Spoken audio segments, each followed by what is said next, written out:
Une étude a démontré qu'il y a eu une augmentation de l'exposition des enfants aux pesticides durant les 10 dernières années en Côte d'Ivoire et au Ghana. Et sur cette base-là, on a eu des résultats qui ont montré que les membres des groupements de services communautaires qui sont impliqués dans la pulvérisation étaient informés, mais qu'il y avait vraiment une différence entre ce qu'ils savaient et la mise en pratique justement des bonnes pratiques qui leur avaient été enseignées. Au niveau des membres des associations villageoises d'épargne et de crédit, qui sont majoritairement des femmes,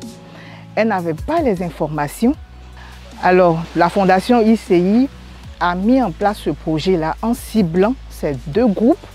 pour optimiser la protection des enfants. Et les formations des membres des AVEC ont des thématiques qui sont orientées sur l'encadrement et la protection des enfants, sur la connaissance des pesticides et aussi leur toxicité.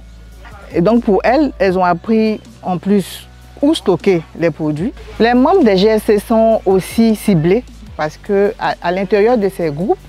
il y a des applicateurs qui sont formés sur les bonnes techniques d'utilisation, mais pour nous, il fallait aussi renforcer leurs responsabilités par rapport à la communauté et aux enfants. Et donc, au cours de ces formations que nous faisons à leur endroit, nous reparlons de la toxicité, des notions de résidus, par exemple dans les emballages qui sont vides, pour les emmener à travailler et utiliser les pesticides uniquement au niveau des plantations et ne pas ramener les équipements de protection à la maison ou les faire laver par les femmes ou les enfants.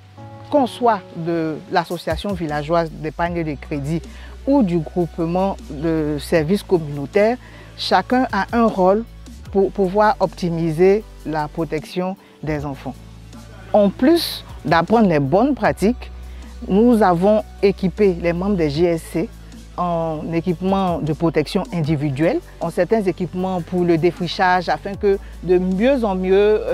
chacun se retourne aux bonnes pratiques africaines avec la machette que d'utiliser tout le temps les herbicides. La bonne pratique avec l'équipement, ça va aboutir à la mise en pratique justement des orientations données au cours de cette formation.